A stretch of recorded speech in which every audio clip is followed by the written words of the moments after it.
All right. Oh, Hey, what's going on, man?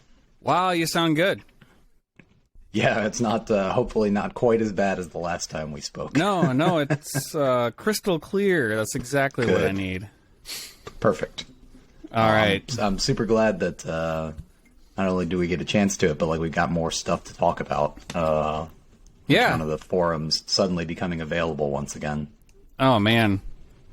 Yeah, what kind of craziness is that? I've been working on this project for over a year. And then all of a sudden suddenly, the forums just... yeah, I have looked for every... Hold on a sec. I need to get another light on. Just remembered. Yeah.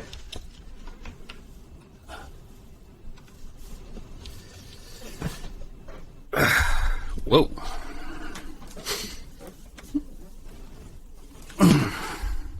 Yeah, I started out this project by looking for every member, and I swear I looked for Robbie, and then I didn't find him, and then just suddenly I was like, you know what, I'm going to take another crack at this because I really wish that I could find the website. Yeah. So I found our he's the webmaster. MVP. Yeah, Because crazy, he yes. has a complete backup, like perfectly preserved and all that. So it's the only unfortunate thing is it only goes to the end of May. You know, and we launched 0.5 in June, like early June. But the beginning parts of the project were the parts that I was really hazy on because I wasn't even around until March. Neither were you. yeah, So, like, being able to go back and see all the conversations, like, as soon as I joined, it was like, "Phew, let's make music." yeah, things really took off. Like that was a point because it just like at some point hit a critical mass. Yeah. And I guess then people were like, "Oh, this is cool. Like, let's just keep checking this thing out." And I don't know. I guess that's part of what that whole ecosystem felt like in places. Yeah. So, how awake are you right now? I'm pretty awake. Okay. I woke up I'm, 40 minutes ago. No, I did as well. A friend of mine yesterday was like, "Hey, you want to go to a?" She didn't ask me yesterday, but we went to a ball game, and of course, like I wasn't really looking at what the return train was like until we were at the game, and I'm like, "Oh, I'm gonna miss this train. I'm gonna have to take like the 11 o'clock train."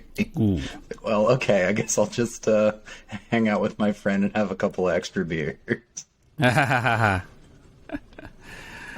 Well, But I'm ready to rock, ready to go through some of our shared history. nice. You look a little like maybe your hair is trimmed more than the last time I saw you. I definitely got a mop a little bit, but yeah, a little bit, maybe a little more under control than the last time we spoke. So a lot has happened since the last time we talked, including Gaz and I meeting when I went to England in August. And man, so cool. what an experience that was.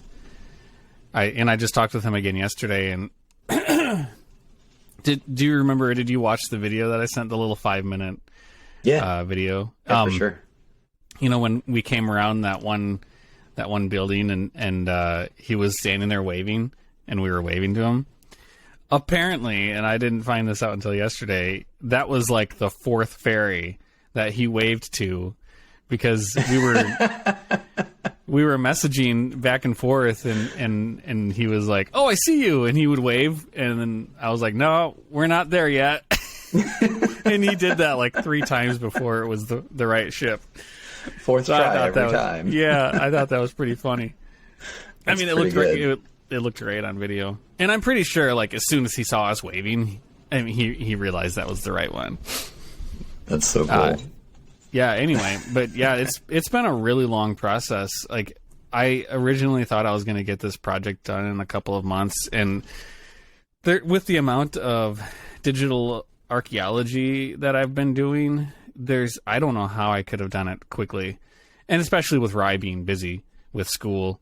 And Absolutely. This year is, I'm going to refer to Rye as her, because that's her pronouns now. Rye is a senior now, and she is, getting ready for the end of school. She's getting ready for prom. She's going out with her girlfriend.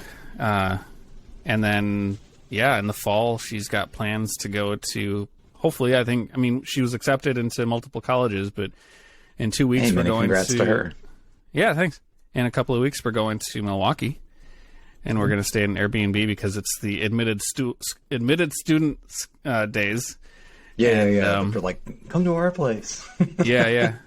So, yeah, that's exciting. So she just has a lot going on, and I did like the finishing touches on the script after I swear I went through every single post in the forum once we got it, because I thought if he's going to go to the extent of getting this back up and running, I'm going to look through everything. And I took tons of screenshots so I can reference it when I'm writing. Yeah, so I think the script is done, and I put a lot of things like cut to video, cut to 2023 video of Snoop, cut to because I'm hoping to get answers. now that it's like Mark II, like hopefully go through and produce it. So no, it's and the script that you have like for core, not script, but I guess questions that you would put together look pretty pretty good. I'm gonna pull that up actually, make sure I'm I've got it up too. Are you pulling it up from the link so it's like live? So if I added to it, you can see it. Okay, I am doing that. Yeah. OneDrive is playing. So some of these questions, some of the questions I think are just repeats, because there were like two halves of our interview the first time. There was before your battery died on the shitty headphones, and then the audio was good.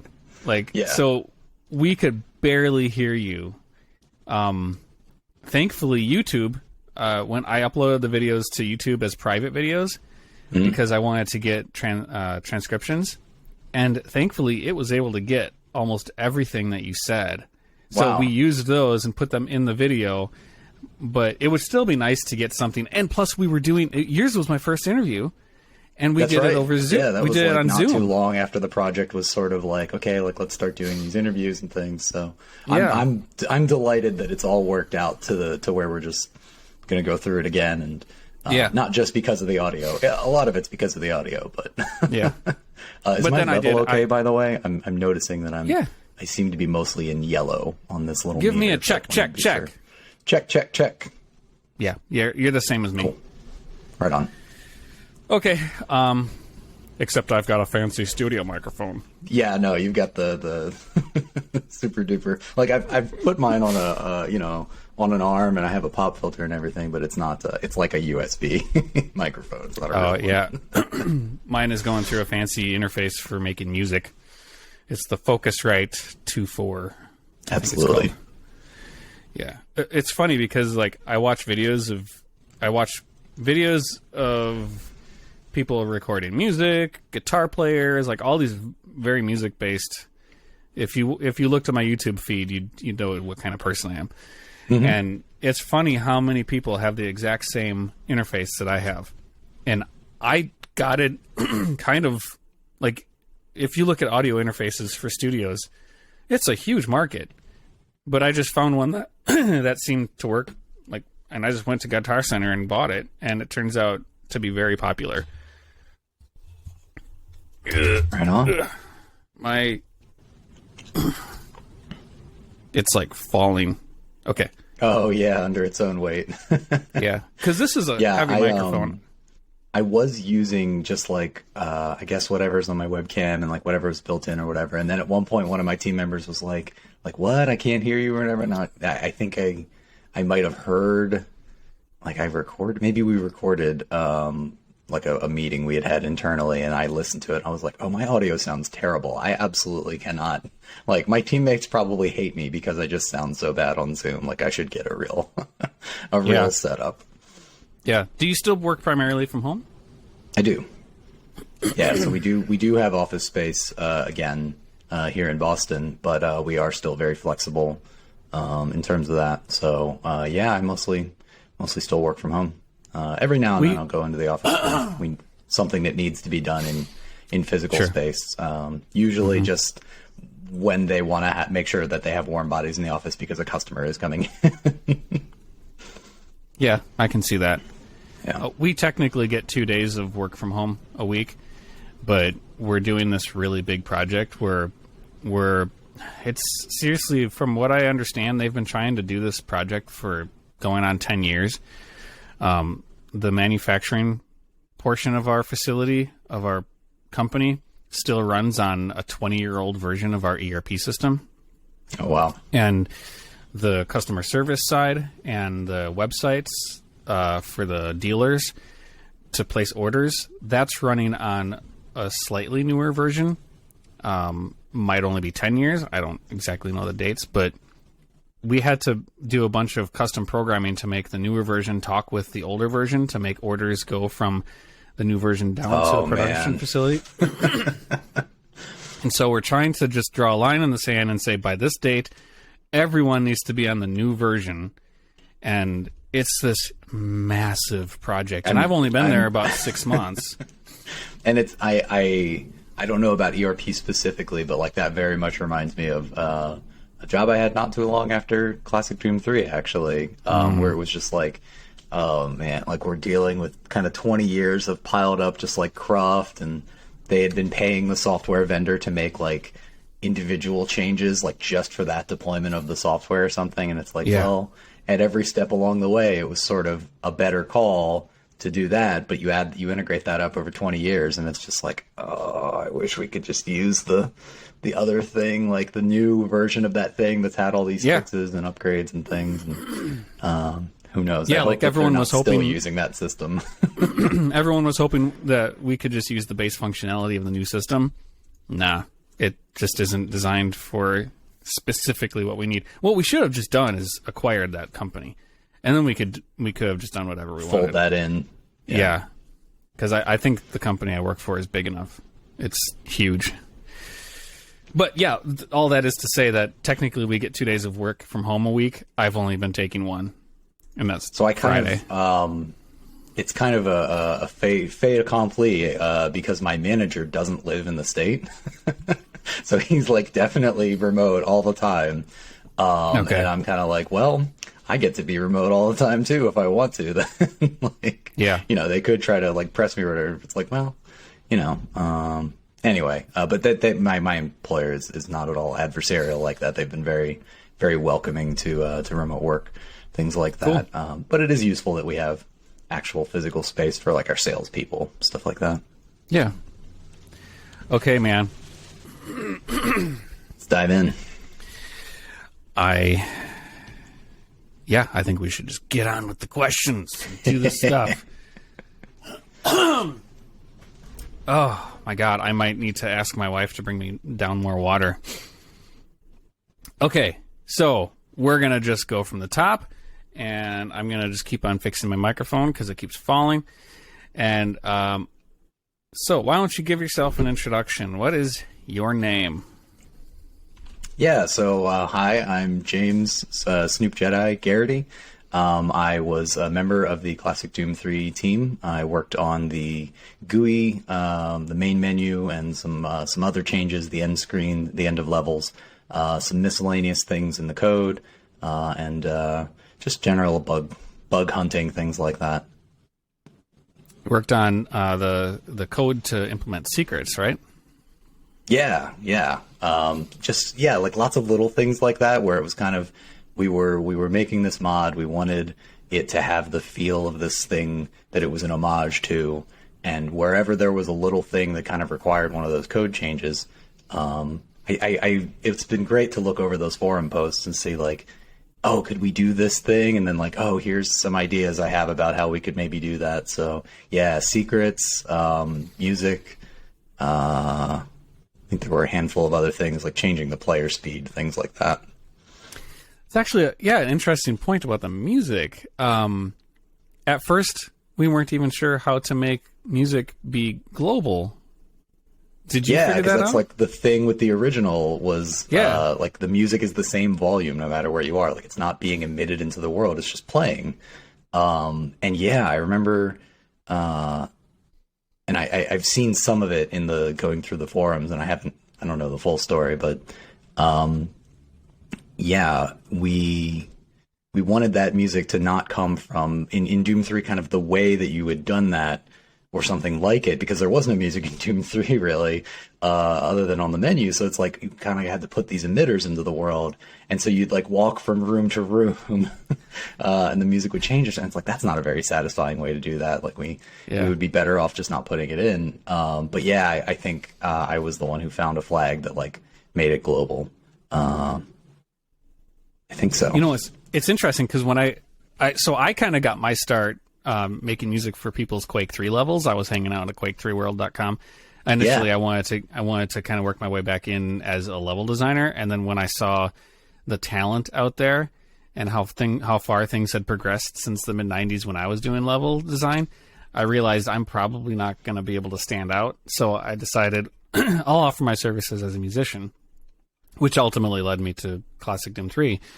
But I remember running into the same thing. I made my own custom map, and I wanted to put music in it because I thought that would be a way to differentiate myself as a level designer if I had music.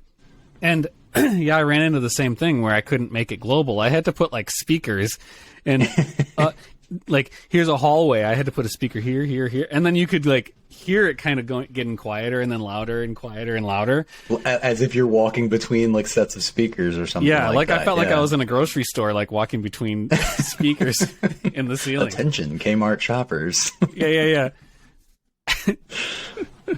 All right. This is just going to be an hour of me clearing my throat. That's okay, what I get for waking up. Post. 45 minutes. Yeah, we'll just fix it. We'll fix it digitally. Okay, yeah. What is your screen name? What work on the project? We got that. All right. Where were you living back when we were doing the project? Yeah, so I was actually I was a high school student when I was working on Classic Doom 3. I was living in Maryland, still going to school there. Okay. And I know we covered this in the preamble, but where do you live now? Oh, yeah. I live in Boston, Massachusetts now. That's awesome. How do you like it in Boston? It's good. I very much like being somewhere with public transit, like decent public transit. Well, very decent. Emphasis on decent. The trains have been having some troubles recently, but I can take a train, so that's nice. Yeah. And yeah, it's nice to be in a place with weather variation again. I was living in Texas for a decade, and Texas is just like hot and construction are the two seasons. So. Give me 10 seconds. All right.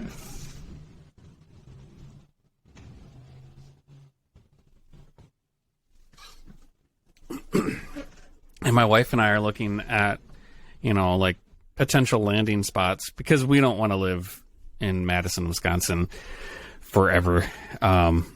Frankly, I'm just getting sick and tired of the winters. So I don't know what the winters are like there, but yeah, we're looking at more temperate climates, and places where there's public transportation. Yeah. I get job offers on LinkedIn all the time, and one of them was in Boston. I think my meter for like severe winters is not really well calibrated to Wisconsin, but it's not too bad here. I mean, we definitely get, it gets quite cold, and we get when we get snow, we can get quite a bit. The city actually, it's not too bad. The city is actually quite a bit. It's a heat island, so it's quite a bit warmer than its surroundings. So yeah, we haven't really had much snow at all that's accumulated over this last winter. But I like it. It's just the right amount. Like if it was much worse in the winters than it is, it would be not for me, but it's pretty tolerable. Yeah, that's cool. Just a week ago, we had over 12 inches of snow. That was ridiculous. Yeah, holy crap. And it was really heavy. It was because it's slushy, spring, wet stuff. Yeah. Yeah. So it snowed during the night, and it literally dumped like 13 or 14 inches on our driveway. I couldn't believe it. Like that is not normal. That was a record for that day, particularly, and it's not normal in March to get that much snow. But it does happen sometimes. But man, it was. I went out to shovel, and my normal MO for shoveling is I put a sweatshirt on, I put my coat on, put really thick gloves on.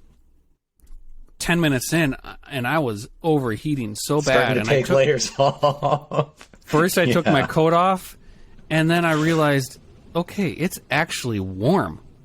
So I took my sweatshirt off and just had a t-shirt. I have never shoveled snow in a t-shirt and been like borderline hot. And it was so strange, even for a Wisconsin boy. I've lived in Wisconsin my entire life, and I was sweating. It was so strange. Here's 12 inches of snow on my driveway I'm trying to clear, and I'm hot. Yeah, you're like overheating from the exertion and this. And all my neighbors, you could see them taking their coats off too. Changing procedure. Yeah. Anyway, I'm trying to not take over the interview, and I am. No worries. It's a fun conversation. So, okay, here's another one, because we didn't really get a lot of this in the first interview. What were some of the projects you worked on before Classic Doom 3? As far as projects go, I think that Classic Doom 3 was probably the first thing that like meets that standard for project. But I was definitely involved in the world of Doom 3 modding from the doom3world.org forums. Posted like crazy there, just always speculating on things and like trying to come up with cool ways to hack in whatever people were trying to do. But Classic Doom 3 itself was the first sort of working with other people towards a very concrete goal that turned into a finished project. Yeah, that's cool. And we shared a project. Well, we were both part of someone's mod before. You are right. And that was sort of after we had gotten to know each other through Classic Doom 3. And it was the same theme, right? Was it? Well, we both worked was like for the map. You're talking about executive quarters, I assume. Yeah. I got involved in that. Yeah, it probably straddled the line a little bit, because I got involved in that before Classic Doom 3.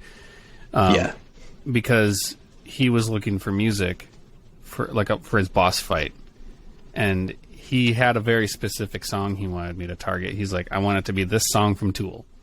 I would use this song, but I can't. So make something that sounds like that. So that's why the Classic Doom 3 theme song sounds so much like Tool. And so his project, it seemed like it was dead. He stopped replying, and I was like, well, it went like mega dormant for a couple of years, right? Well, I don't know if it was years. It was probably just a couple of months. A year or two. Yeah. Oh, okay. It's all the timeline is very hard to recall for any of that stuff. Yeah. But yeah, I remember because we were sort of casting around, like, what are we going to use for a theme for this mod? And you were like, well, I have this track and it's done, and I guess that other project is gone. But it wasn't. Yeah. So what was really interesting is in the Restored forum, I saw the post where I said, well, I emailed Jason McCord, and I told him that I'd like to use the song that I wrote for his map. I'd like to use it as the theme song, and he said he's okay with it. But I added a bunch of like keyboards and ambient sounds for ours, and so I used the older version for his and the newer version for ours, and he was okay with it. And I actually totally forgot that I had emailed him. It's pretty cool. It doesn't, I don't think, detract at all from executive quarters. Like I remember playing that and kind of being like, yeah, this totally fits. Like this map, this totally fits in. And like, it's only a little bit strange to me because I'm familiar with this track from Classic Doom 3. But yeah, I think it was, he had posted on Doom 3 World, I think, to like, he wanted help with that boss fight that you wrote the track for. Because he wanted to have like the arcade style, the boss health bar above his head, and that was one of the things of like, how do we do this? Like, there wasn't sort of a built-in way to do that. And I remember it was very related to some stuff that somebody who was working on like an RPG kind of game that would have like health bars above every enemy had been posting on Doom 3 World about that, and like doing shops and things. So there was a lot of GUI stuff going on there. using the user interface system in Doom 3 to try and do things like that. So I remember like what we had to do for that was there was a little user interface above every enemy's head that just like moved with them and always faced the player. Like it would turn to always face the player, and then just the only thing being drawn in that interface was the health bar. So it was kind of like the stars aligned perfectly. And I can't remember if you specifically had pointed me towards that or not, but I do remember there being like a solicitation for like, hey, can I get some help to do this thing? And I ended up helping him a little bit with that boss health bar. So it's funny because there's like that relationship between that map, two of the classic Doom 3 members kind of contributing things to that. But you know what? It was a small world of modders. It really was. Like a couple of the members from our team worked on the Hexen or Edge of Chaos mod. So yeah, it was a small world. Chances are that if you Venn diagrammed it, everyone was connected somehow.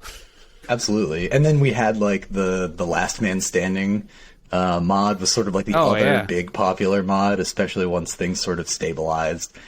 Which like we were always the top of the mod board, but like then they had launched their co-op thing, and it was a really small world, and it was in a great way, in a magical way, because everybody kind of knew, like we were all paying attention to what was going on with Edge of Chaos. We were all paying attention to the Dark mod, which like just strums my heartstrings when I see like, oh, that was released. That is a complete full game because the engine was released and open sourced. Like all of their assets are their own. Like they are just a complete game that's out there for free. Really, really magical. I think community, lightning in a bottle kind of thing. And like when Doom 2016 and Doom Eternal came out, I don't believe there's any kind of modding like that for that, is there? I don't think it's I'm not too familiar with it, but I think that it's nothing like Doom 3 was. Because I remember having my mind just absolutely blown with Doom 3, because it was like everything was in a text file, and you could just edit that text file. Like you had to open up the pack files to kind of get at some of that data, but it was all pretty much laid bare if you were willing to poke in and do a little bit of, tinkering. But I think in the newer stuff, like to the extent that they have stuff like that for people, I think it's like you just use tools that they've built. I think Snap Map was a big thing with the first one, the 2016 release. And then I think they discontinued that, and I don't know if there is anything for Eternal. But I'm way out of date on my Doom now. I played them, but that's about it. Yeah, I never finished 2016, and I never even touched Eternal. I have it, just like any member of the Steam community. I have a million games that I don't play. Sure. But we have an embarrassment of riches. It's not like those early days where it's like, well, do you want to play Doom 3 or do you want to play Half-Life 2? Yeah. Oh man, I have a box in my storage area that I will never. It's practically turned into a memorabilia box at this point. It's got all of my probably late 90s. Well, yeah, late 90s. Well, no, because I've got like Doom in there. So probably mid to late 90s through the like mid 2000s, all the games that I had bought for PC. And they're all in the big box,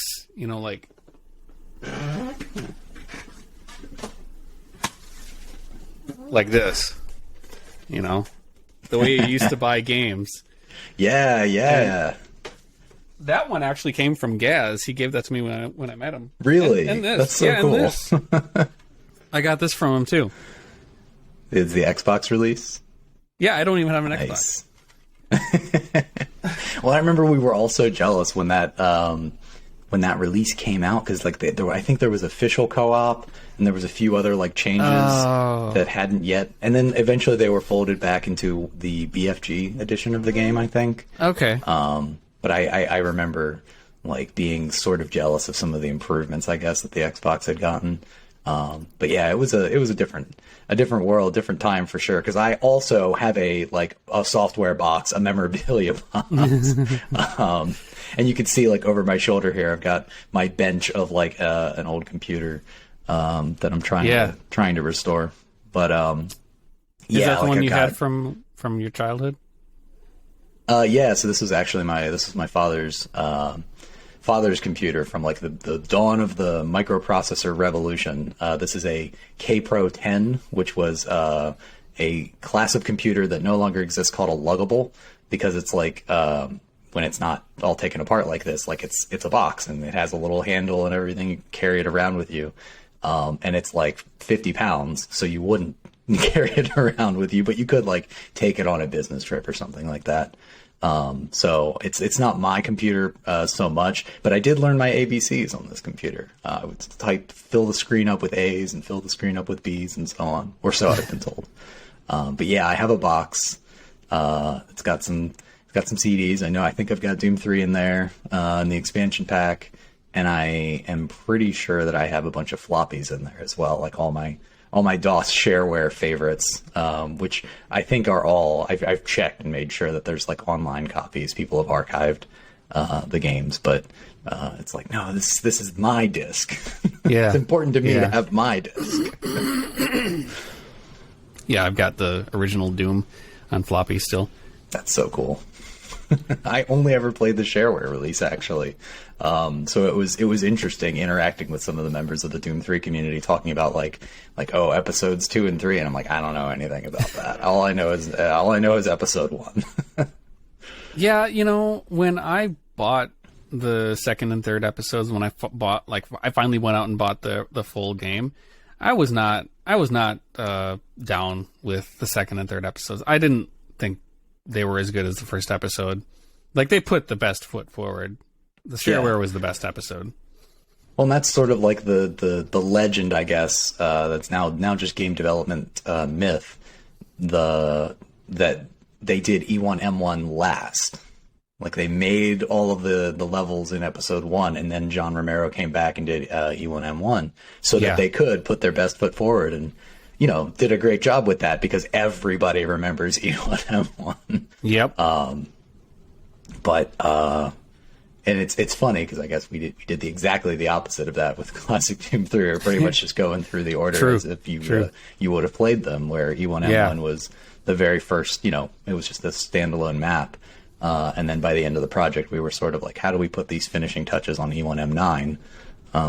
Which I guess is not exactly the opposite, but yeah, it's like more Doom. It's more demon blasting, right? Like, it's more of that thing you did in the first episode. And I guess allegedly there's story going on there, but Carmack famously said that story in a game is like story in a porno. Like, it's supposed to be there, but nobody's paying attention to it. Yeah, which is obviously no longer the case in this sort of post Half-Life 2 world that we're living in. Like, games are highly cinematic and story driven. Oh, yeah. Doom is absolutely from that era of just like, yeah, you get in here and you shoot the guys. Yeah. Yeah. When I interviewed Brian Henderson last year, and then like as I was writing the script, he mentioned that he kind of wrote the intro cinematic basically directly from the README. And and when he said that, I thought, there was a README? I didn't know that. Yeah, because you were just I gotta get into the game. I gotta play the game. I gotta do the thing.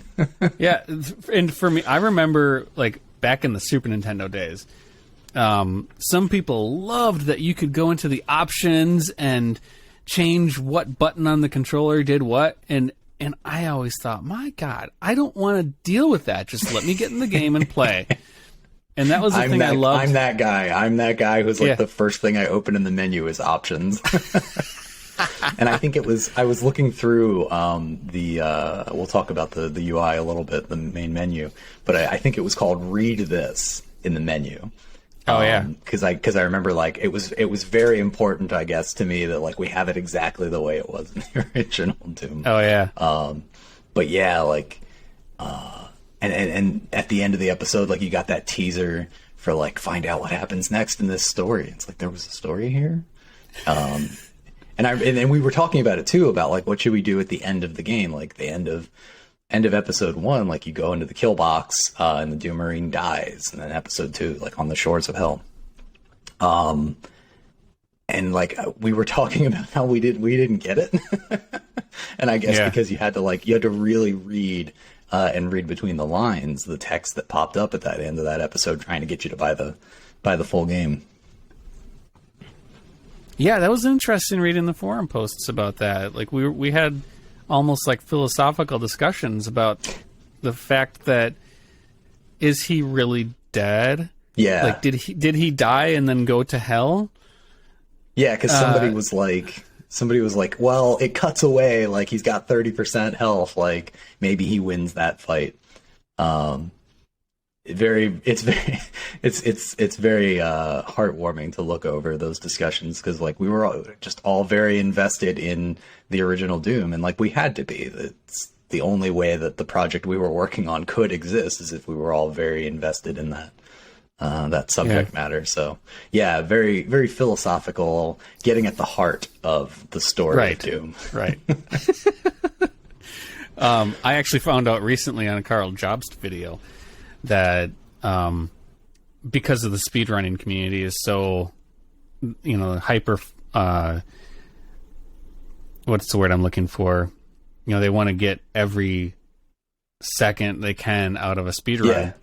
And people don't really speedrun the entire episode of Doom first, like the original Doom, because the like end of game or end of level screens and the loading screens, like it's more common for people to speedrun Doom 2 because they took all the transition screens out. But people do speedrun individual levels from Doom. And they were talking about E1M8, and he was talking about that kill room at the end, and it checks so many frames for your health, and as soon as it sees your health under 10%, the next time it checks, if you're under 10%, it'll end the game. So of course, like the speedrunners try to figure out how to get there exactly at the right frame, so that it'll end as fast as possible. Yeah, they go nuts with the details, and like it's crazy that there's still things being discovered about the way that engine works, where it's like, oh, we have this new technique that like we can end the game that much quicker, which is I guess only appropriate for a game that's so fast to begin with. Yeah. But someone discovered that if you shoot at just the right angle, you no clip through the wall. Yeah. And then you can just run to the exit. So he finished the level in some ridiculous small number, like 11 seconds or something like that. Yeah, and they had to. I think I know the glitch or bug or whatever it is that you're talking about, and they had to like simulate like all the different positions and things, because it's not just like, I think they knew what the position had to be, but they needed to figure out like what the setup is for a human being to do it, like what sequence of inputs is going to consistently give you that position and angle.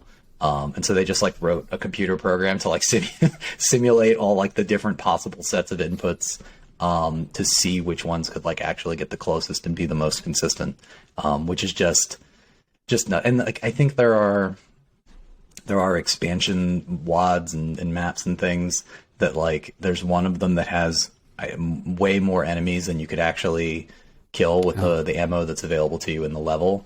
But there are lots of revenants, and you can use their missiles to do some of the killing for you. And so like, oh my God. And it's like some number of cyber demons or something like that. So yeah, somebody automated a process of like running around the edge of the big arena, just having revenants shoot lots and lots of rockets at the player to gather up enough rockets to actually finish the map. And it's like, if you accumulated it, if you did it in real time, it was like an 8-hour process, because they're just spending that entire time running around the arena getting shot at to collect all of those missiles and keep them in the air. It's amazing, the things that people are still doing with Doom. That's the thing that I have never seen a game with a community like that long running as Doom. Like, people are still making new maps for Doom. People are still making new mods for Doom. Not so much for Doom 3 as I understand it, but the original Doom, people are still going nuts with it.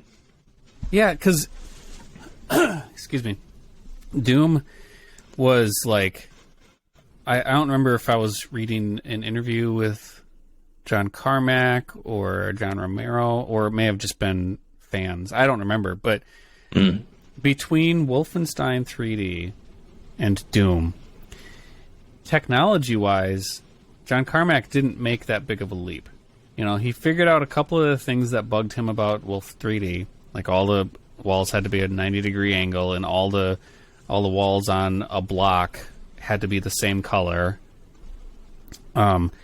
He figured out how to do the angles, the angled walls, different levels of floor, and he figured out just enough that it like took that little leap forward. And Wolf 3D, no one is modding the Wolf 3D engine. It's so limiting, but Doom, it took that just that one step further, that it was more immersive, more realistic, and 30 years later, literally this year, people are still, right? 30 years? Yeah. People are still I think that's modding right, for it. Yeah, people are still modding it. And that's nuts. Yeah, it's amazing. Like my cool. my 17-year-old, she was playing it and just having a blast. It's very difficult to play it and not have a blast.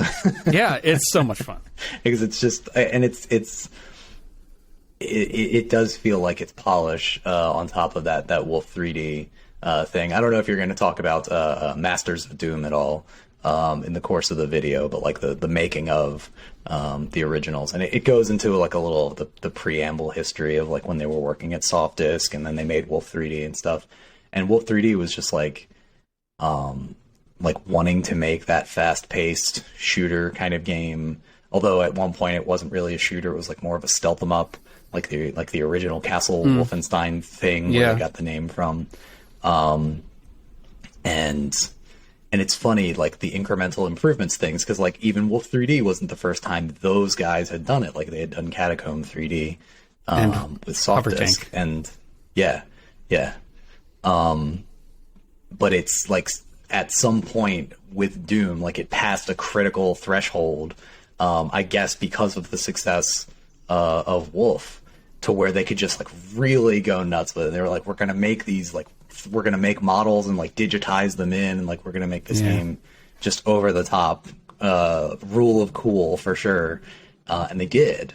And the technology is good enough on its own that people were able to do so much. And then of course now you've got all like people who have taken the engine and like added stuff to it, and you can play, you know, like you could look around, and like, there are entire games being made on top of that engine. Like it's crazy to me that every like 6 months or so I'll see a new thing. It's like, oh, here's this game that came out. It's like a heavily modified Doom engine. It's like, well, that's cool. Yeah. No, and I'm not going that far back in the history of. That makes sense. You got a lot of ground to cover already. Yeah, because man, the documentary is the making of classic Doom 3. It's not the making of Doom. It's not the making of Doom 3. But I do cover a little history. Like a little bit of context. I've got like this timeline that we can move through in 3D because it's a first-person shooter game genre that we're talking about. And so I do start, like I say at one point in the script, in the early days of id Software, they were making a new game. Like every year or two, and like I step through in 3D all the games that they were making in quick succession. Like some of the games, like the Commander Keen games, they were just pumping out. Like they released 2 games in a month. But I don't go in depth in that, and I don't talk about the soft disk days. That makes sense. Yeah, because it's more just for context, because that's in the waiting for Doom 3 section. because it took 5 years. And boy, were we anticipating that one. Oh my God. We just don't get gaming hype like we used to have gaming hype. No. And the funny thing is, like, they showcased Doom 3 at E3 2002. You know, it didn't come out for 2 more years. Yeah. But it was the story of E3 that year. Everyone was talking about Doom 3. Well, I remember people lost their minds when that alpha that had been displayed in that E3 leaked, and it was like, oh my gosh, like this is the... I guess I don't recall if that was before release or not, but I do remember that alpha being like very... I remember that demo lighting everyone, myself included, on fire, and then when fans got their hands on that thing, it was a whole another round of hype. Right.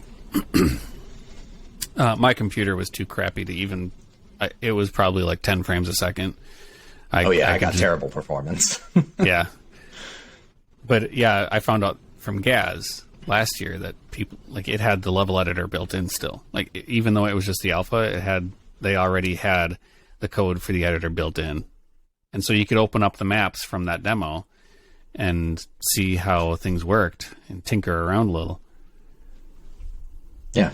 And it's I guess there's something about modding id games because that's where I kind of the first modding I ever did was for...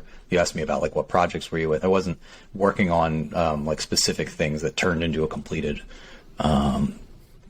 distribute it to the world and everybody else could play this, but like I was absolutely tinkering around in Quake, I guess the Quake 2 sort of era, messing around with like making little brush based maps,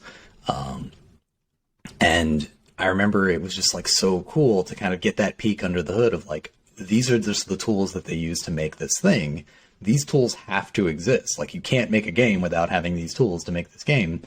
And a lot of the time, especially now, I feel like that stuff is hidden or not shipped at all. Yeah.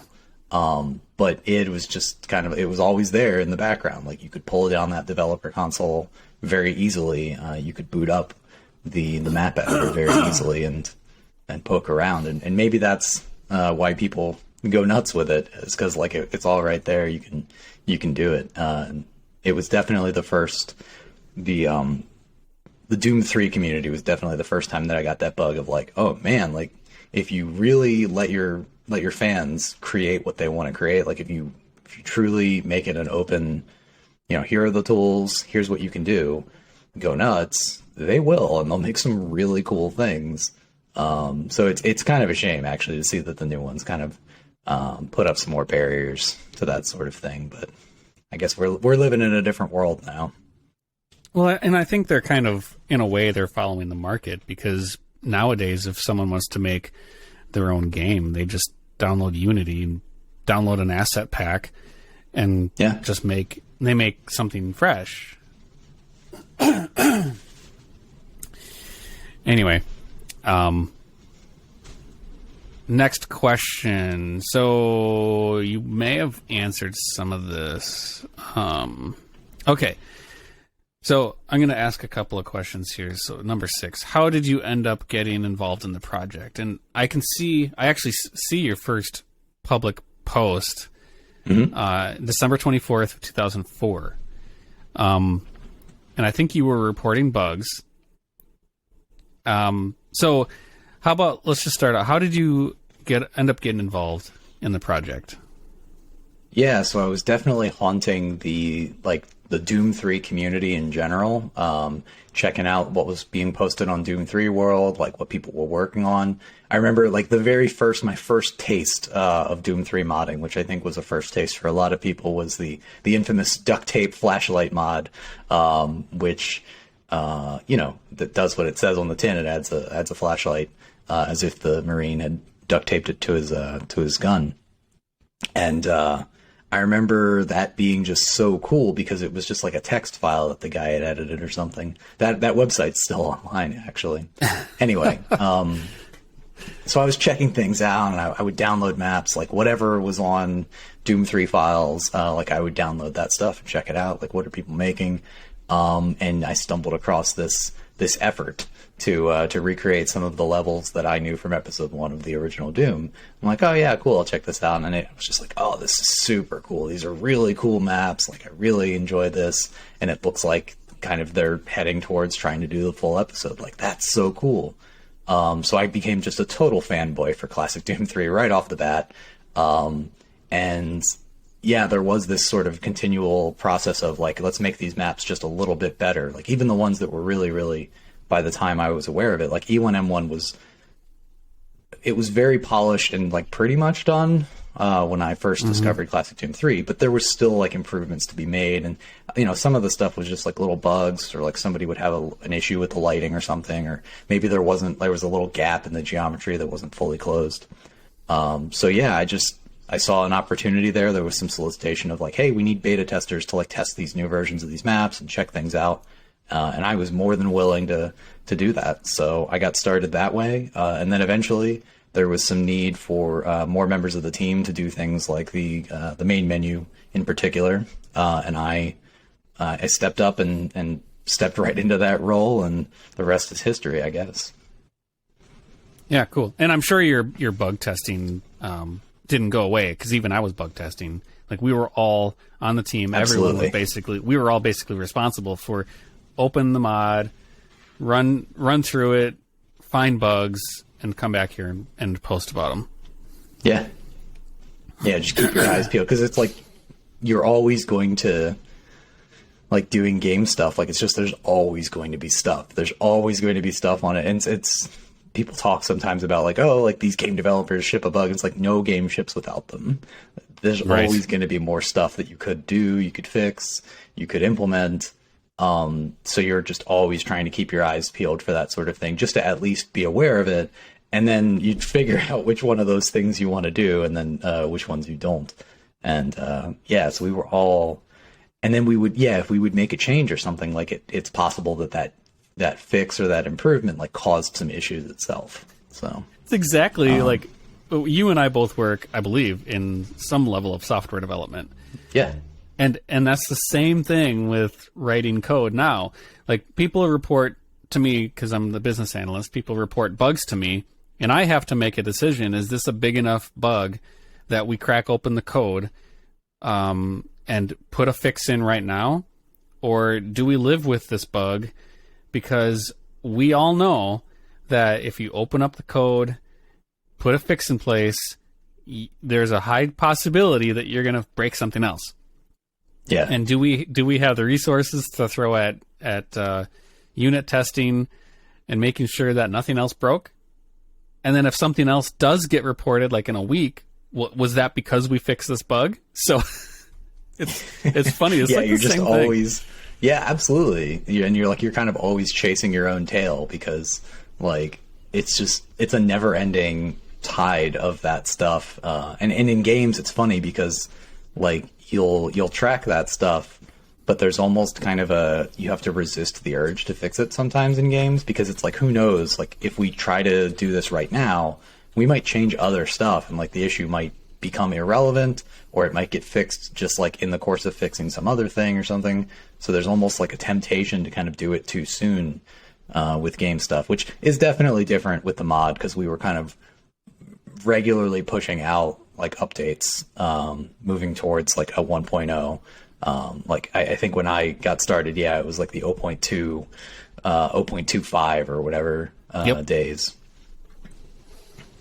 When you were talking about, it just made me think of another topic. You were talking about when E1M1 may have had like a gap in the geometry, or like, I know from being a level editor at some point, if you don't want the player to get somewhere, but you still want it to look cool, like over in this area, you would put clip brushes in place, basically invisible brushes to keep them out of there.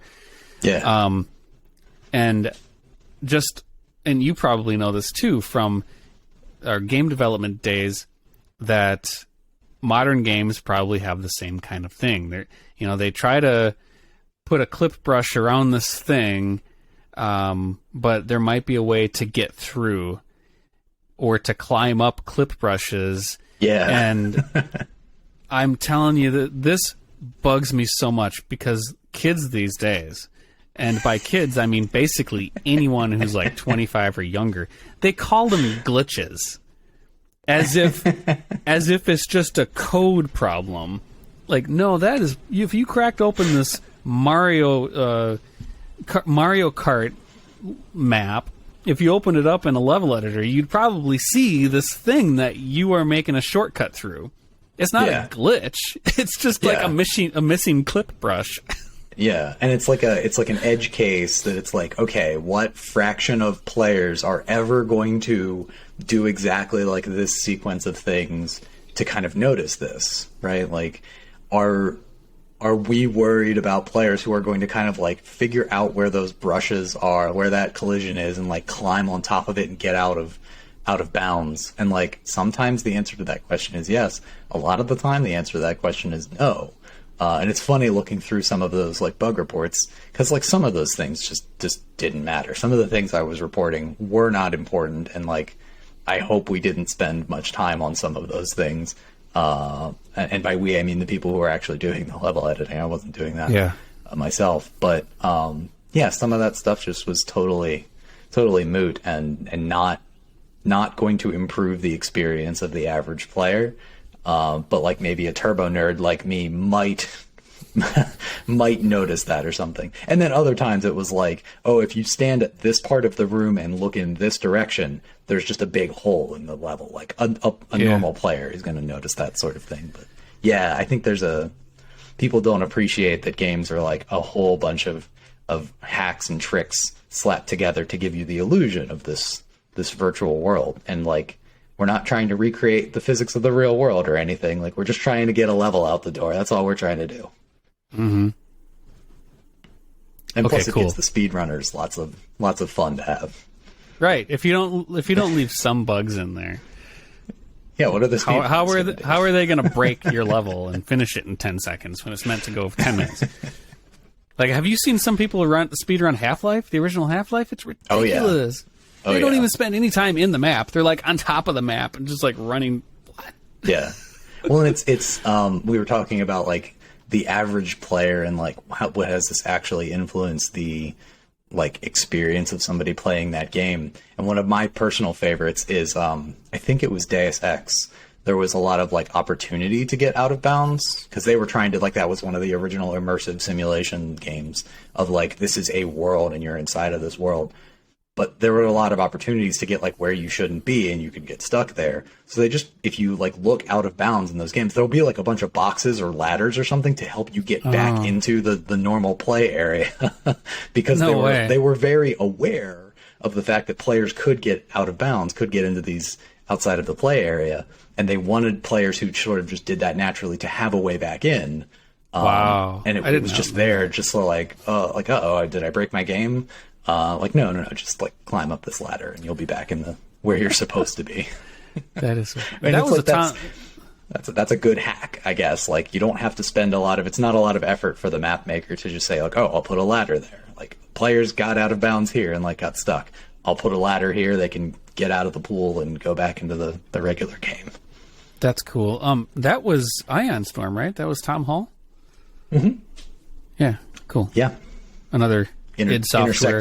Intersecting with Doom history for sure. Yeah. Okay, so we already covered what did you do for the project. How did your position in the team evolve? Yeah, so I got started doing, it was specifically the main menu. Kind of when I was officially part of the team, it was mostly, not mostly, it was exclusively the main menu. And then it was just sort of whatever, like what needs doing that Snoop could do was, I guess, my approach to it. I was paying way too much attention to what was going on on the forums, on the Doom 3 World forums. I was just absolutely in love with the Doom 3 modding like universe. So I was always paying attention to like what things were possible. And so, yeah, as we started, like the maps had really come together and we were starting to think about more abstract, like how do we make this feel like you're playing the original Doom more than feeling like you're playing Doom 3. Because even when the levels were like really, really good, it was still like noticeably oh, this is the Doom 3 like weapon set and character movement and the enemies. Like I remember, I guess it's still in the versions that we ship too. Like the enemies would like dodge out of the way, and like that's not something you would ever see a diving roll or something in the original Doom. Yeah. So yeah, little things like when you came in and had music, like figuring out how to do that. Eventually, we started thinking about how do we get secrets and how do we have an end of level screen. And there were definitely lots of other like little polish things. I remember one of the things that didn't make it into the mod was in the original Doom, if you have the chainsaw, like you get sucked into an enemy if you're kind of like near them and you've got the chainsaw out, you kind of like, it just makes sure that you make that you connect, and so that it's like a satisfying thing. And I remember we were talking about that and like, could we do something like that? And I remember putting together a weapon script that would like basically do the same thing, but not it wasn't done as well as in the original, and like it would just push you towards the enemy and hope you made contact. And I think in practice what actually happened is you would kind of like bounce off of them and like glide past or something. So we didn't end up shipping that one, but it was it was just a matter of like whatever, like what's doable, what's within my personal skill set, and sort of like what is everybody else like thinking about or talking about. And if there was something that I saw that people were sort of between the developers and just also then just the fans who were posting on the forums, because we definitely had our little dedicated fan base who just really enjoyed playing these maps. And if there was something that seemed to be catching everybody's attention, I would definitely at least think about it. And if it was something that was within my reach, try to make it happen. Yeah, cool. I remember in our first interview, you talked about discovering like a QA tool set where you could go in a level and look at in a specific spot and then hit a combination of buttons or something, and it would output a file of some sort that you could send to the level designer, and they could snap right to that exact spot. Yeah. This was just like the joy, I guess, of exploring the tools that were used to make the game. Because there was just so much stuff there that like we were all wondering, like, what does that command variable do? Like, or what does that command do? What does that setting do? And some of the stuff was obvious from its name and some of it wasn't. And yeah, I don't even remember what the name of the command was, but there was a command and you could bind it to a key. And that was sort of, if you were going to use it, you would probably want it bound to a key. Yeah. That was basically just there for QA testing, so that you could like go through the level and you're like, oh, when I'm standing right here and I'm looking in this direction, I see a problem in the level geometry. So you hit that key and it records like what your position is and what your orientation in the game world is. And you could just write all of those out to a file. And then there was another command that would let you load that file and sort of like go through report 1, report 2, report 3, which is super helpful if you're, the QA person. You're just playing through and noting, like, you don't want to have to write down like, okay, well, you have to go into the room like this and do this and that and the other thing. It's like you just want to be where the issue is. And then on the designer side, you don't want to replicate the set of steps that's been written out. You just want to kind of go and see the problem for yourself, and then start to like, oh, how do I fix that? And I remember, I don't remember if we made like a ton of use of it, but I remember that I was very taken with it when I discovered it, because it was sort of my first exposure to the idea that there are tools that game developers use to make their games better that the average player just has no concept of. Like, that is completely uninteresting to a player, but it's super duper useful to a developer. And I remember that was around the time that I was still, before I had officially joined the team, I was still beta testing.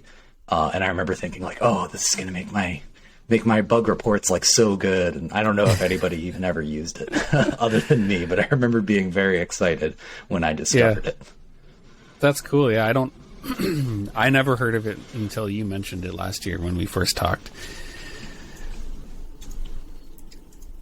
Okay. Here's a couple of questions. So I'll I'll list all the questions here because I got like number 9 plus A and B. So I'd like you to talk about any challenges you ran into building the menu, any technical challenges, and maybe if you have any memories of your first design, your first crack at the menu. Oh, man. My first design, I'll take that in the other order. The first design was just way too abstract and heady, and I was like a puppy. I was very eager to get involved in this, and I would wanted to do something really, really cool, and I was overthinking it big time. I wanted to have this very dynamic, artsy fartsy sort of design for the main menu. And the other team members sort of gently talked me back off of that edge and said hey, it's a menu, don't overthink it. It should be new game, load game options. Yeah. But there were some ideas that I think were taken from that phase of just sort of, I guess, blue sky. If you could do anything in the world, what would you do? I remember there was definitely I was thinking about how do you fuse the horror game aspect of Doom 3, which is very self-serious, it's scary, and the flashlight, it's dark and it's got a lot of monster closet jump scares, versus Doom, which is just absolutely not at all a serious. It's very goofy, and definitely scary in its original context, but sort of much more doing the Aliens sort of thing, right? Aliens has scary monsters in it as a movie, but you're the big bad Marine, you're blasting up all of the aliens. And then I think they had wanted at some point to make it an Aliens game. Anyway, main menu. So yeah, the other team members were sort of hey, don't overthink this. Let's back up a little bit and kind of start over. But there were some of those ideas about how do we sort of take the original thing and sort of update it for this new Doom. In actual practice, I think what actually happened is we reused the image of Mars from the original main menu. That was sort of just put somewhere into the main menu, I think at the bottom, and then we had the image of Doom guy above the Martian surface. Technical challenges wise, Doom 3's user interfaces were super duper interesting because they were the first interfaces that I had seen, and I remember there being a big in the lead up, the anticipation of Doom 3. Everybody was very excited for these user interfaces that you could click on things on the screens. They weren't just static. You could have actual buttons and stuff, and goodness knows that there were a lot of buttons in the game itself where you had to go here and press the button on this screen to unlock a door or something. But there was actually kind of a shocking amount of customizability there, but it was done in a very programmer sort of oriented way, to where designing the interfaces was basically a little mini programming language. It was a little scripting language. So you've had to, if you wanted to have a button fly in or something, you almost had to program that transition yourself. Mm-hmm. So I remember having some challenges sort of getting the transitions for the menu to be good, because we really couldn't reuse any of the stuff from Doom 3's main menu, because we were sort of going for a little bit of a simpler interface, and not having the PDA sort of thing that Doom 3 was doing. But in practice, it ended up sort of being just a list of items. And I remember there were some artistic challenges too, making sure that the logo looked just right. And I remember we had to go through a few iterations of that. Yeah, cool. I'm sure some people will nerd out with you on that. Yeah. And so, in addition to, it's not the main menu specifically, but the secret screen was, there were definitely some technical challenges with the secret screen kind of getting, or the end of level rather, screen to how do we tally up all the monsters in the level, and then how many monsters were killed in that level, and the secrets and stuff. And I remember that there was definitely a lot of technical wrangling involved there. And I think,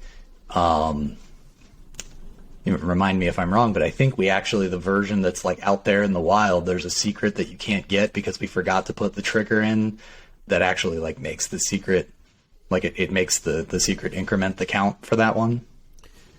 Yeah, I don't, I should probably play it thoroughly again, but I think someone may have, someone mentioned that, but then when I checked it, I don't think his report was accurate.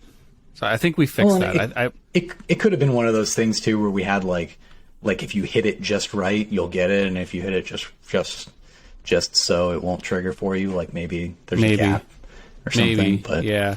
No, I remember it was definitely.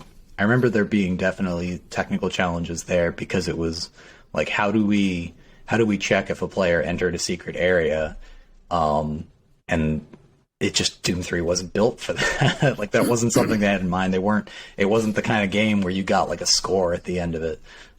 So there were definitely some challenges getting the data that would go into that end screen. But the end screen was just sort of, the stuff that was on it was just sort of there to look cool. Yeah. Yeah, even in the original, I never paid attention to the monster kills, and I was just like the kid who didn't care about that stuff. But it's cool that you were able to implement it. Did you use like a session variable or something to count that? I don't remember specifically. I want to say that we stored some data on the player entity itself. And I think that's how it worked. And then I remember specifically the way secrets worked was that we implemented our own trigger type. So you could like subclass the trigger entity that exists in the game. And there are like different types of triggers. And I think what we did is we had a specific, like our own type of trigger, the secrets trigger. And when you stepped into that trigger, it would, I think what it would do is it would get the player object and then increment that secrets count. But I don't remember entirely how it worked. I'm pretty sure that the secrets count would just check how many of those triggers were in the level, and I guess we had to have a number to them, because you might have like the hallway in E1M1. There's a hidden wall just before the exit. You go right, and you can go down the little stairs, get some shotgun ammo, and get into the outdoor area. But like, what if you came from either end of that hallway? You want to trigger the secret, so you kind of like, you might put two triggers there, but they're the same secret. So like, I think there was an ID that went with that secret trigger. It was definitely like whatever the specifics were, and I probably should have looked at it, but it was definitely a hack. Like we were just trying to get it into the game, and we would be very happy like if we just could scratch that nostalgia itch and get like a secrets count at all. So there was definitely some silly trickery involved in that. But I think, what we did is we stashed a lot of information on the player. We might have done that I think that's how it worked for monster kills as well. Okay, cool. That's awesome. So after version 1.1, so we released 1.0 in December 2005. Some of us stuck around the forums and continued to bug test, and we released version 1.1 in July of 2006. After that, the team more or less disbanded. But then when Doom 3 was updated, I believe you took it upon yourself to release an update for our mod to stay in sync with the update for Doom 3. Can you tell me anything about that? Yeah, so because we had made some customizations, we were shipping a DLL with the game. Like we had some customizations to the engine code. Those customizations were very sensitive to the version of Doom 3 that you had. And so when the 1.3.1 patch of Doom 3 came out, it broke the classic Doom 1.1. And I think, I definitely took it upon myself. Like, I don't think I solicited too much, like, hey, like, I need input from everybody else, because none of the assets were going to change or anything. It's just people who had the new version of Doom 3 were going to want to play the mod. And I knew that, and I was kind of like, well, I'll just try to make sure that there's an updated version out there for those players. And I think it might have even been like a separate patch. I can't remember if it was like a full re-release or if it was just the stuff that needed to be updated. But basically, we just had to rebuild that. There might have been a few bug fixes stashed away inside of that, but I think it was mostly just making sure that the code was built for the newest version of Doom 3. And then I think that was at the point at which I chose a specific, like, here's this source. Like, I also released the source code with that version, I think, of the changes we had made, and said, like, hey, if you want to, like, go in here and tinker or just see how we did the secrets or something, I also released the source code. And at the time, I was very much a fan of the GNU public license, the GPL. So I licensed it under that. And it's funny that years later, somebody reached out to me when the Doom 3 engine was made public, like the full thing. And there was a lot of interest in sort of getting the mods that would work for Doom 3 to work with like the open source, like fan ports. There's one called Doom 3, which is DHEWM. And I remember somebody reached out to me trying to get Classic Doom 3 to work for that, but they would need to rebuild the source, and the license that I had chosen wasn't compatible with what that fan port was using, because I had sort of made this kind of restrictive choice. And they were like, hey, is there any chance that like you could, release it again under another license, sort of the original author of those code changes? And so that was, I guess, a little bit of a personal development thing where I realized, like, oh, the choice of license is not just like an ideological thing. It actually matters. Like, it constrains somebody else's decision. So, but yeah, years later, somebody reached out to me, and as far as I know, like, you can play it on that port, because I told them, like, yeah, go ahead, use, gave them a much more permissive grant to use that. So yeah, it was definitely a unilateral sort of decision, but because there weren't any assets or anything, I felt, I guess I felt confident enough that I was just like, on behalf of the entire team, will just make this decision to release this. But it was kind of, yeah, we had all scattered, I think, a little bit to the winds. I remember we were daydreaming about like what flaming sheep softwares we termed ourselves might go on to do after the fact, but it was just, we were just daydreaming and thinking about things. I think we were all a little bit tired too of kind of polishing and pushing on this project. So yeah, it was just a little update to synchronize it with Doom 3. And I think the version numbers being different bothered me too. And I was just like, we'll just call this one 1.3.1 to match the version of Doom 3. Yeah. That was a nice, thorough answer. And yeah, that Ninja project, we talked about doing a Ninja game or something like that. Yeah. That was very pie in the sky, and we had a lot of fun with it. Yeah, just like kind of daydreaming. And I think by the time we were all done with Classic Doom 3 as a mod, I think the team had ran its course. And the thing that held that team together, it's like the Monkees, the pretend band from the 60s. Mm-hmm. They were actually all musicians, and they could all play. It's just they were hired for a specific thing where they didn't play, they just sang. And they at one point fought enough that they were able to get permission to make their own songs. But they realized that they didn't actually have anything in common. It was not an organic group of people that came together because they all liked the same music or anything. They were all hired to pretend to be a band. And so, like, as long as they had the Monkees as their glue, they held together as a group. But the second they got permission to make their own music, they realized this isn't working. There's the common vision has just disappeared. So I often think of it like that. You know, like Yeah. we were all together because we wanted to make this. We wanted to remake the original Doom, which we all loved. Trying to come together on a new vision for a new game. Like, I was not into the ninja thing. I wasn't into the cell shading thing that we talked about. I just wasn't into it. Yeah.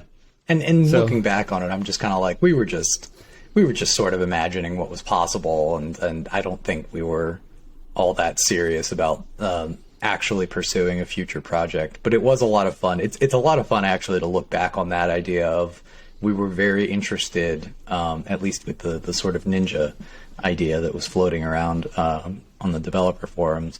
We were very interested in the idea that, like, you could go around the game world, like you could go to this map and then come back to the map you were just on previously, but like something had changed.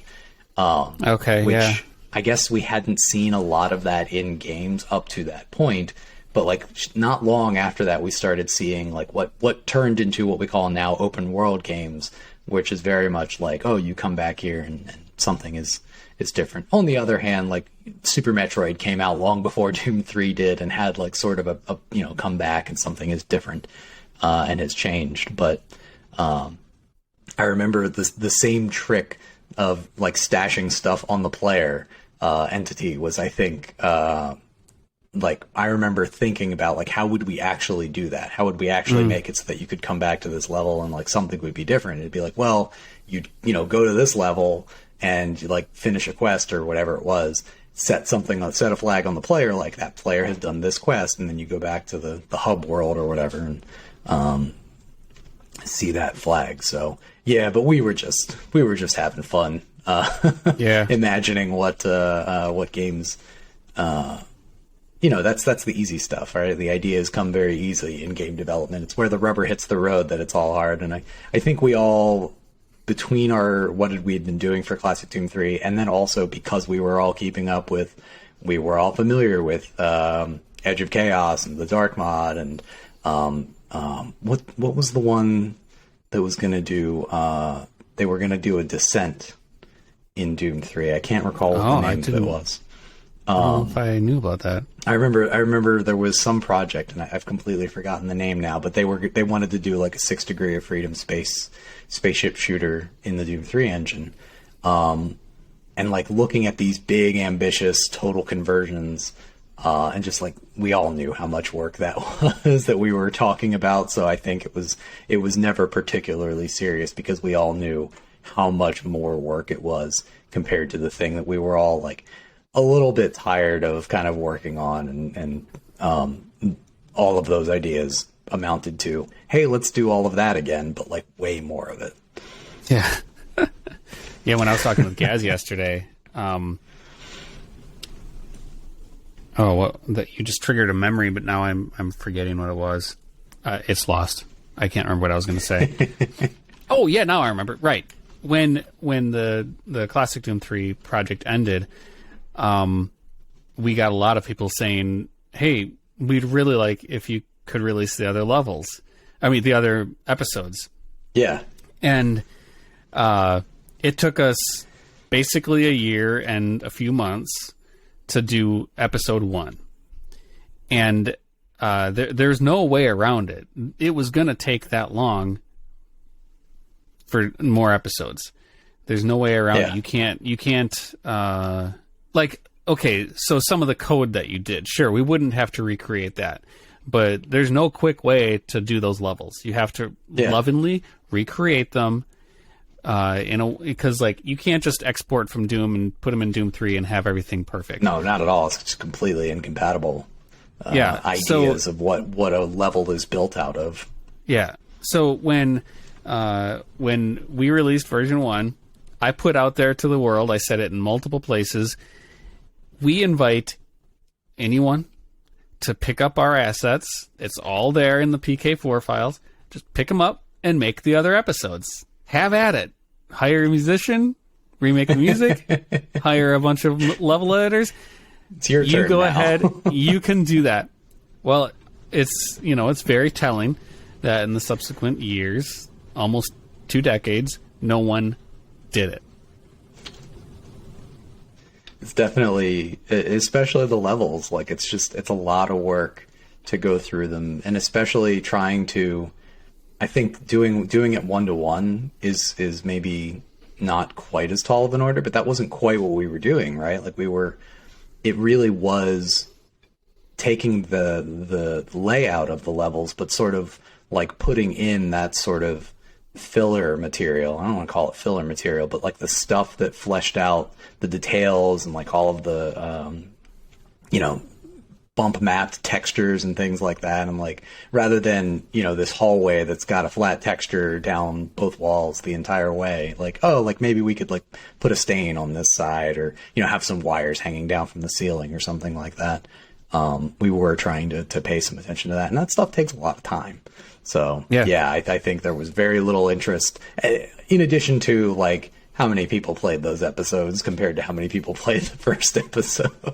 Yeah. And really, like, you talk about the original Doom being abstract.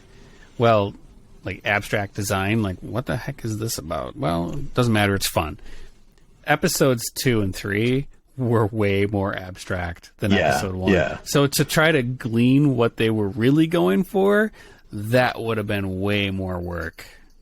And just thinking about, like, the way teleporters are used in those episodes, it's just like, oh, I don't want to think about like what it would take to kind of make Doom 3's teleporter system a little bit more compatible, I guess, with how it feels to play Doom. We had our fill. Somehow my cats got down here. I went and I had to look this up. It was called Into Cerberon, was the name of the Descent mod. It was announced in 2005 with a release a year later with the alpha beta, and then final in 2007, despite the 00 type version. So I don't remember much of the details other than it was very like, it was very tech demo-y, like it was just trying to get the basics there. But I remember that was one of the total conversions that I was paying some attention to, because I was a big fan of, Descent is basically Doom, but you're a spaceship. And you get this 6 degrees of freedom. That was, I think, an important part of the, like, okay, we're done. And like, let's just, make sure that we, update this when a new version of Doom 3 came out so that people can keep playing the thing that we did. But like, there just wasn't a lot of interest in going further and doing more, because we all were able to see these big ambitious projects, really dealing with the sheer amount of work that it takes to do something like that. And it's in some ways it's a lot easier to work from a prototype. And when you're trying to make episode 1 of Doom, like, exactly what that looks like, and maybe you have some flourishes, like you want to update something here or there, and how do the new enemies fit into the old level geometry. But I think we had all had our fill. Yeah. Well, I just scratched off the last question on my list because it's getting late and I should probably get going. And I think I have, like, what do you do now? I'm pretty sure I've got that in the other interview, so I don't think we need to rehash that. And we probably have some overlap between the last interview and this one. That's fine. Yeah. I enjoy talking about this stuff. It's nothing complicated. I do software work. I work in computer vision. So nothing like super earth shattering to say about it, but I won't keep you if you got to go. I know we ran over a little bit. I think we had been aiming for an hour, but that's okay. These never turn out an hour. Fun chat. Yeah, no, never. Well, and it's too, because like we probably could have gotten through all those questions easily in an hour, but we weren't just answering questions. Just had a chit chat. So it's not that often that I get to talk with someone.